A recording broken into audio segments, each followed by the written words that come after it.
cover seluruh Asia Tenggara. Tapi permasalahan dia lebih kepada permasalahan di dalam pencarian data dan juga maklumat, khususnya sebelum Melaka. Jadi memandangkan kita tidak ada tradisi tulisan yang komprehensif. Jadi kesukaran walau betulnya itu sempat sudah di proses tulis jadi ada the word tua meaning luck of body didn't exist before mid-17th century.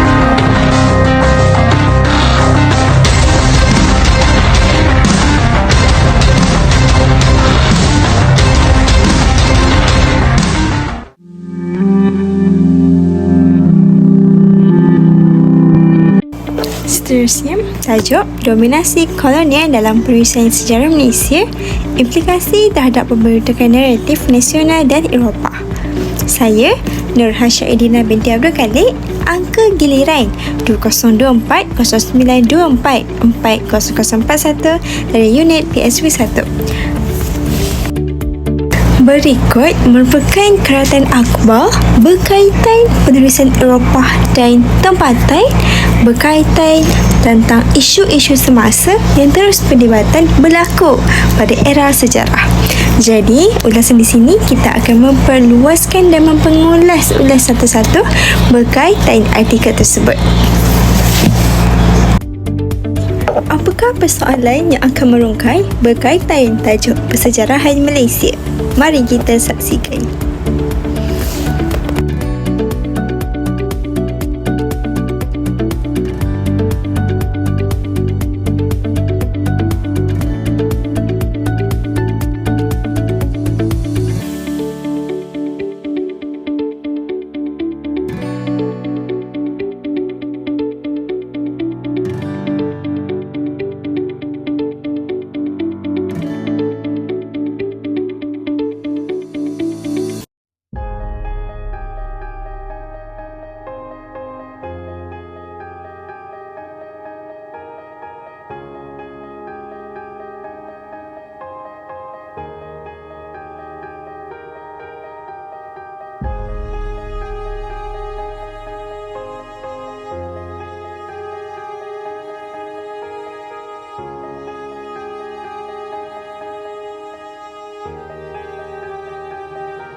Yang pertama berkaitan corak penulisan penulis tempatan Melayu. Dua kategori yang akan kita ulaskan satu persatu.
Jadi, kita akan bincangkan corak penulisan penulis tempatan Melayu, bagaimana aspeknya. Jadi, mari kita saksikan. Berikut merupakan hasil karya penulis tempatan. Mari kita rungkaikan.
persejarahan, menurut Muhammad Yusuf Ibrahim dan Mahyudin 1938 mentakrifkan persejarahan ialah hasil karya yang ditulis oleh para sejarawan. Seterusnya, sejarawan akan mengkaji dan menyelidik tentang zaman, masyarakat, peristiwa yang telah berlaku dan akan menghasilkan penulisan berdasarkan hasil persejarahannya. Ini berikut latar belakang, iaitu Muhammad Yusuf Hashim, pendidikan sarjana muda sastera dengan kepujian dari Universiti Malaya, sarjana sastera dari Universiti Malaya dan PhD dari Universiti Malaya. Beliau juga dari aspek perkhidmatan sebagai profesor di Universiti Malaya. Karya beliau juga merujuk kepada Kesultanan Melaka pada tahun 1988 yang bertajuk Diskusi Sejarah 1975 dan Persejarahan Melayu Nusantara 1994. Begitu menarik hasil karya beliau yang sampai kini berjaya untuk kita menjadikan sebagai teladan dan rujukan dalam aspek pendidikan umumnya. Berikut merupakan contoh buku Persejarahan Malaysia oleh Muhammad Yusuf Ibrahim.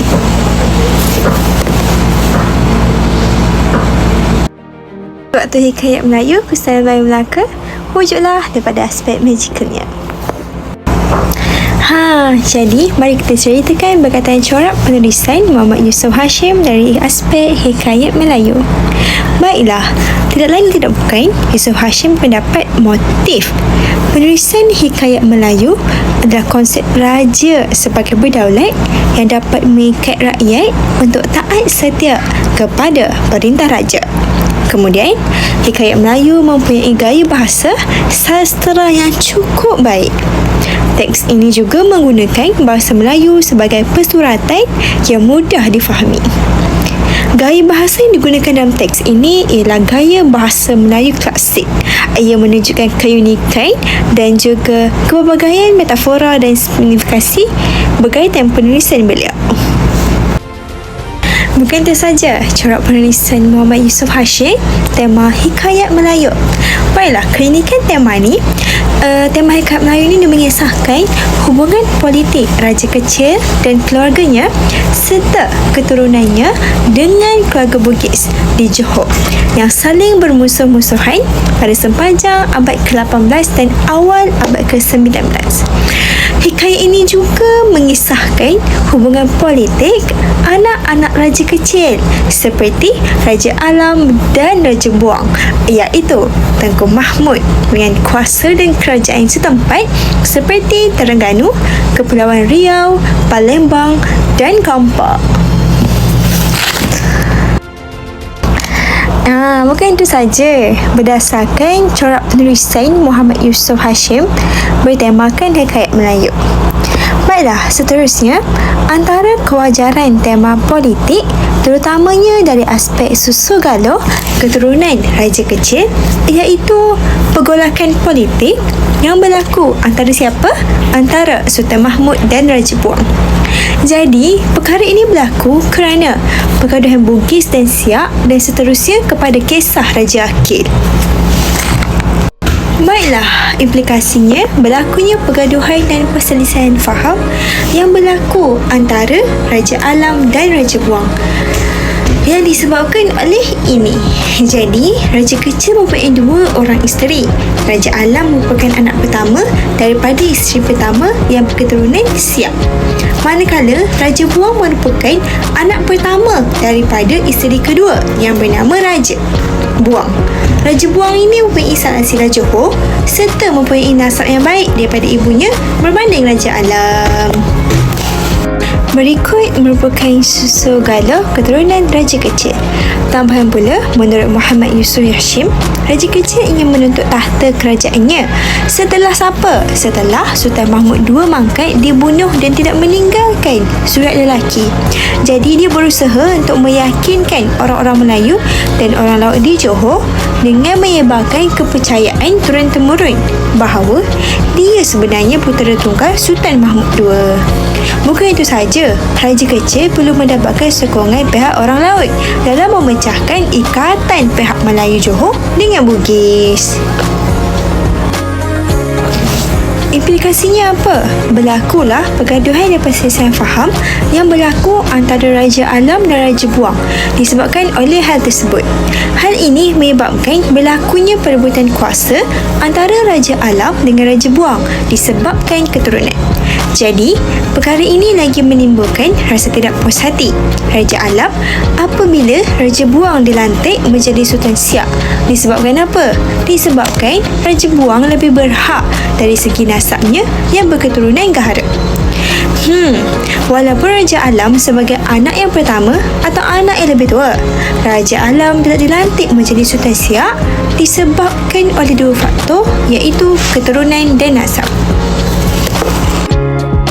Berikut merupakan susu galuh keturunan Raja Kecil pada tahun 2002. Di samping itu, orang laut memang terkenal kerana kehandalannya sejak zaman Kesultanan Melaka yang menjadi tulang belakang kekuatan tentera laut Johor. Hal ini dapat menambah kekuatan Raja Kecil yang sedia dianggotai oleh orang-orang Siak dan Minangkabau. Selanjutnya, Raja Kecil turut menyebarkan dan mencipta mitos-mitos dalam kalangan mengikut mengenai asal-usulnya. Hal ini dapat dilihat daripada teks Tufat An-Nafis.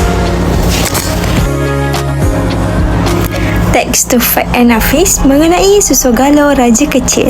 Hal ini dapat dilihat daripada teks Tufat An-Nafis, iaitu ia menyuruh ke Kuala Johor dan ke Singapura akan seorang materinya yang pandai memujuk dan menipu, memasukkan kepada hati rakyat dengan perkataan mengatakan ia ini sebenarnya anak marhum Mangkat Dijulang. Jadi, perbuatan ini dapat meyakinkan masyarakat mengenai keturunannya serta Raja Kecil mendapat haknya sebagai anak Sultan Mahmud II. Berikut merupakan corak penulisan Muhammad Yusof Hashim berkaitan penulisan Melayu Melaka. Muhammad Yusof Hashim telah menerapkan unsur setrik tempatan sebagai sumber yang dalam penulisannya.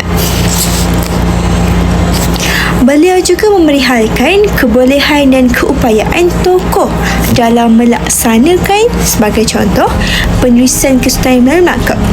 Penulis dengan jelasnya telah memaparkan gaya penulisan setrik tempatan terhadap para tersebut. Ia juga digunakan untuk para orang tempatan berkaitan tanggungjawab Melaka. Berikut merupakan corak penulisan Muhammad Yusof Hashim, penulisan Melayu Melaka. Konteks, kebolehan dan keistimewaan kepimpinan para pesuara dalam konteks penubuhan kerajaan Melaka. Bukanlah satu hal yang aneh, malah berkebetulan. Keberanian para mesuara telah menafikan kewibawaan kuasa besar di Majapahit. Petikan ini kita dapat lihat bahawa penulis ada menerapkan unsur sentrik tempatan dalam penulisannya dengan memerihalkan kebolehan dan keupayaan tokoh tempatan dalam melaksanakan tanggungjawab. Kemudian, corak penulisan Muhammad Yusof Hashim, penulisan Hang Tuah Wira Melayu Melaka.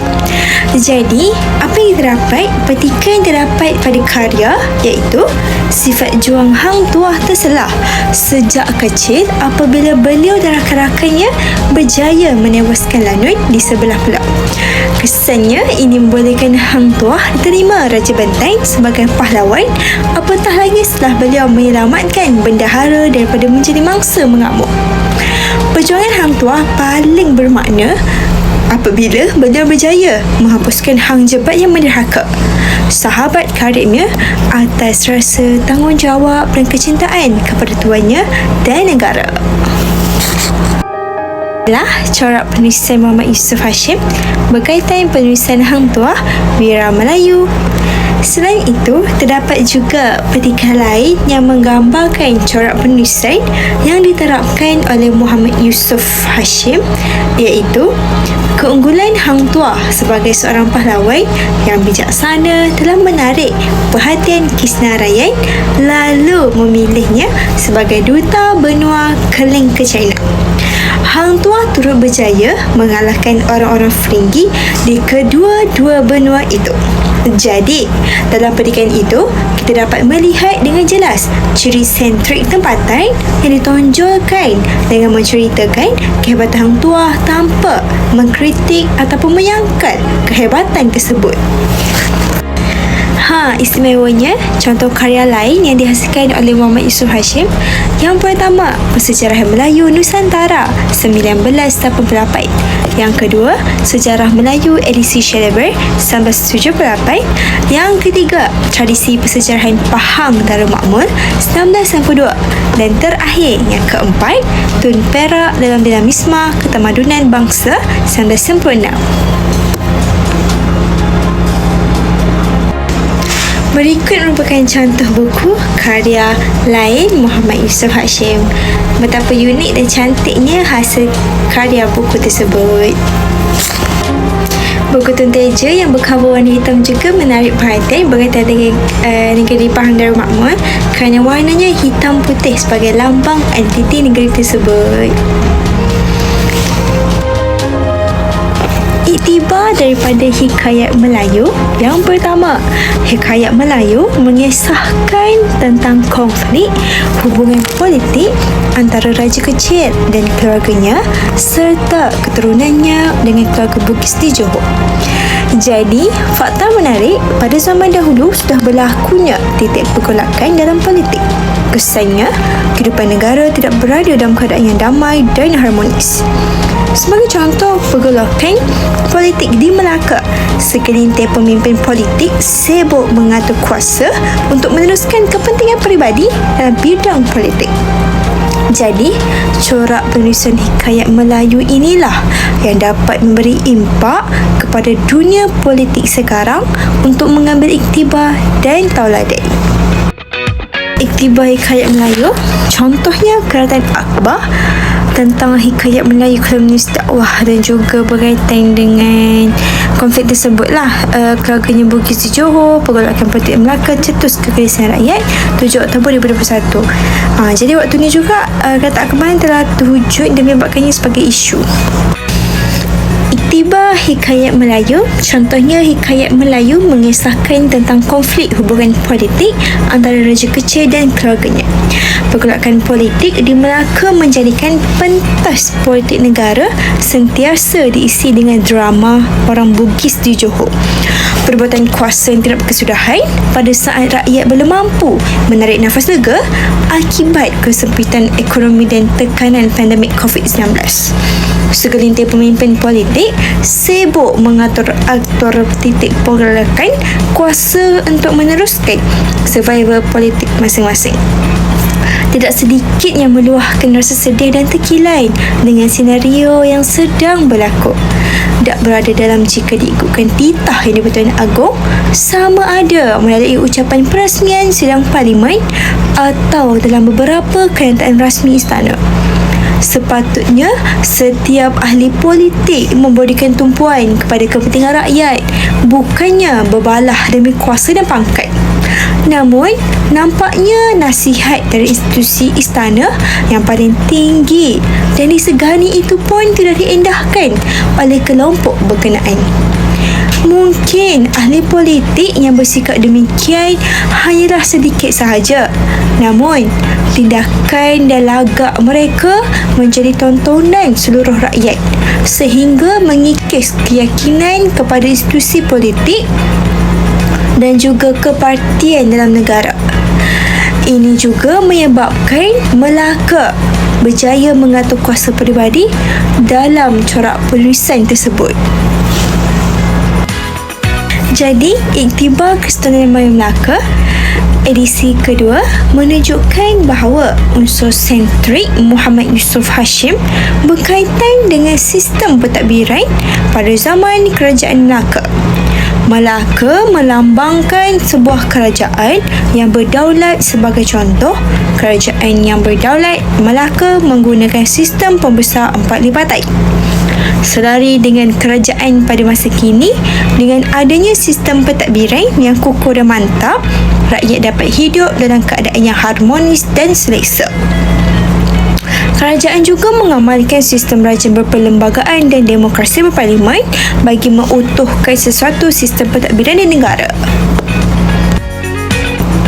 Berikut merupakan sistem pembesar 4 lipatan. Sultan sebagai ketua agama dan bendahara ketua pentadbir Jeneral Angkatan, dan juga pemangku sultan, temenggung, perdana bendahari, ketua protokol istana merupakan hakim kes-kes jenayah di penduas, ketua bedahan atau sekretaris Sekretariat Cukai atau Mufti, Laksamana Ketua Angkatan Laut, pengawal keselamatan sultan, ketua urusan diraja, juga diraja laut. Berikut merupakan kuasa di mana kita melihat negara kita mengamalkan demokrasi berparlimen dan raja perlembagaan, di mana Yang di-Pertuan Agong kita sedang mengangkat takbir sumpah berkaitan dengan negara. Kemudian kita bergerak kepada latar belakang Ahmad Adam. Beliau berpendidikan di Sekolah Melayu pada tahun 1947 dan 1951. Kemudian pendidikan di Sekolah Inggeris pada tahun 1952. Beliau juga mahir dalam menguasai tulisan Jawi Lama. Beliau juga meneruskan pengajian ke peringkat tinggi di Universiti Malaya dalam bidang pengajian Melayu dan sejarah. Bukan itu saja, beliau juga berkesempatan belajar bahasa dan kesusastraan Sanskrit. Latar belakang Ahmad Adam. Kajian manuskrip Melayu bermula ketika beliau belajar di School of Oriental and African Studies, University London, 1970 until 1975. Beliau berpeluang untuk membaca warkah raja-raja Melayu dari wilayah Semenanjung, Johor Riau Lingga, Sumatera, Kalimantan, Jawa dan Bali yang dikirim kepada Stamford Raffles pada awal abad ke-19.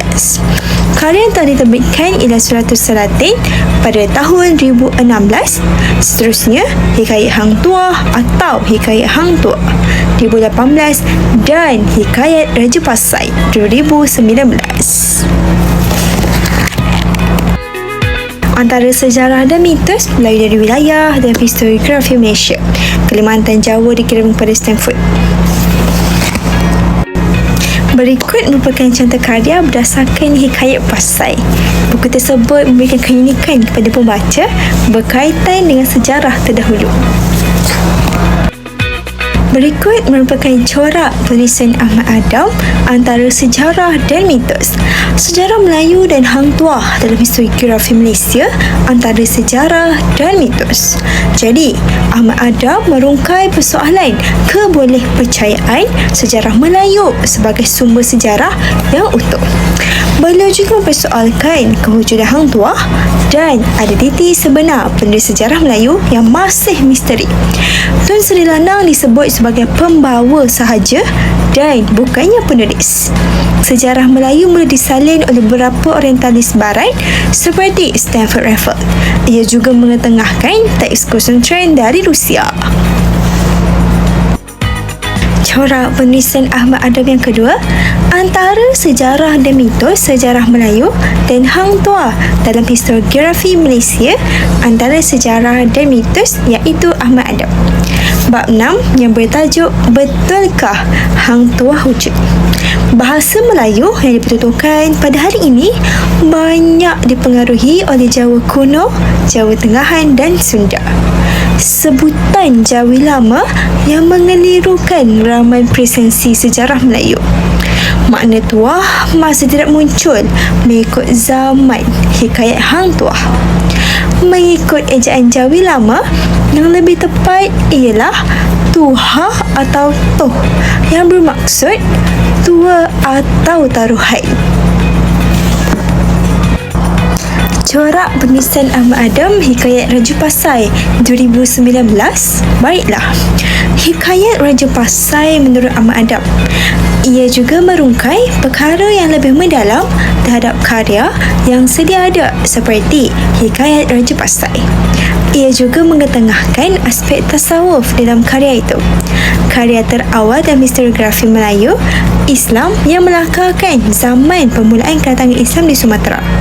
Menurut Ahmad Adam, berpendapat bahawa Russell Jones bahawa naskah lengkap Hikayat Raja Pasai telah selesai disalin pada waktu Raphael hampir akan berangkat ke England, ternyata silap. Berikut merupakan ilustrasi berdasarkan corak penulisan Ahmad Adam, Hikayat Raja Pasai 2019.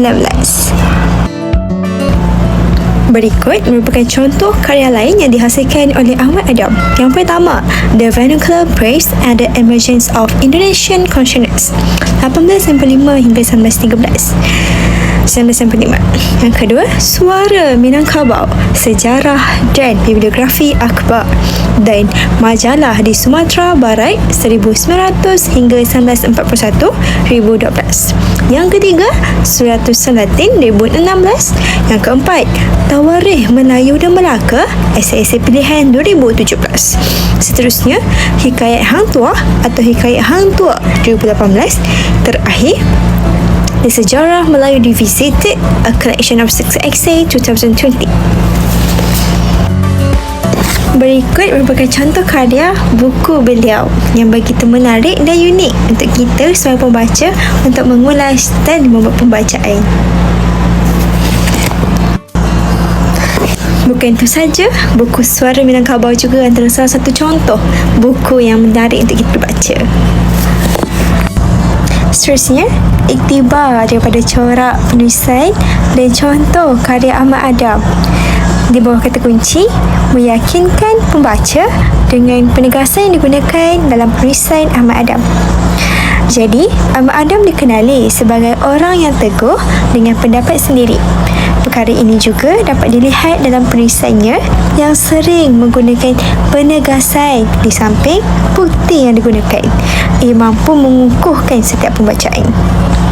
Penegasan yang dibuat dapat meyakinkan pembaca berkenaan pernyataan yang dibuat walaupun bertentangan dengan pendapat tokoh lain. Ia menunjukkan bahawa tokoh Ahmad Adam begitu yakin dan berani dalam menegakkan sesuatu keadilan. Berikut merupakan bukti sokongan tokoh Ahmad Adam.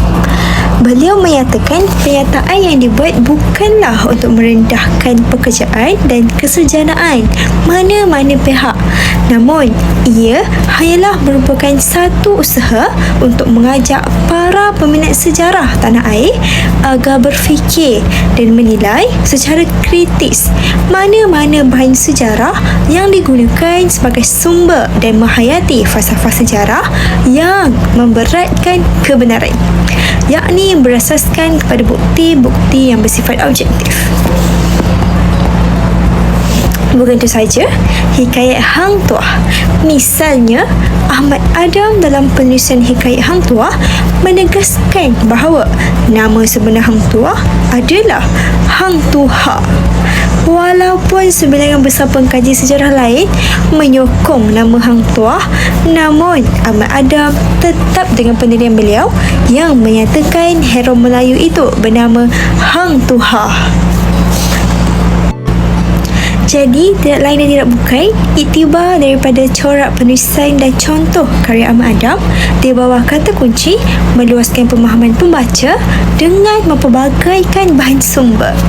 Baiklah, Ahmad Adam memfokuskan penggunaan sumber yang berlainan daripada pengkaji-pengkaji yang lain.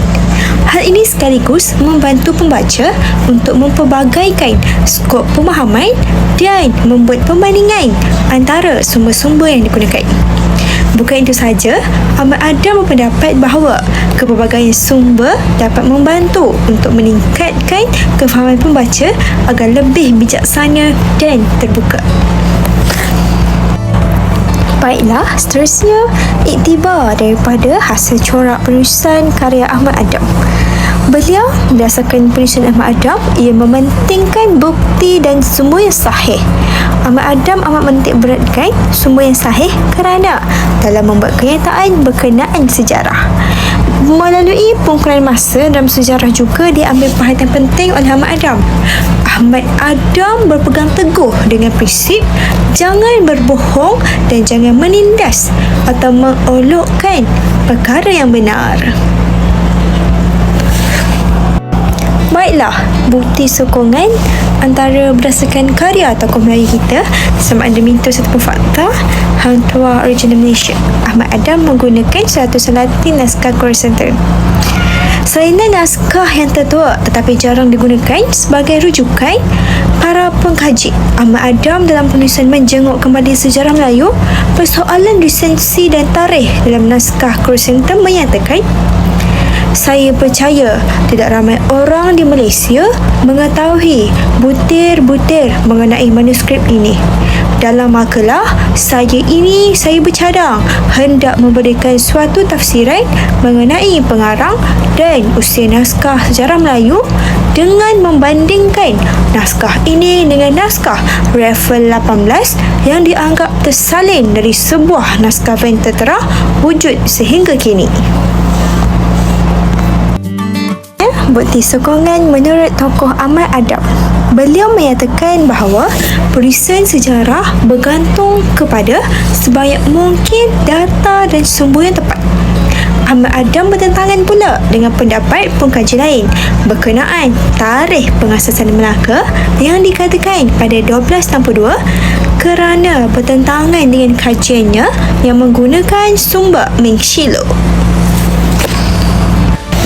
Rumusan, akhir kata daripada saya, setiap penulis sudah tentu mempunyai corak penulisan dan keunikan tersendiri.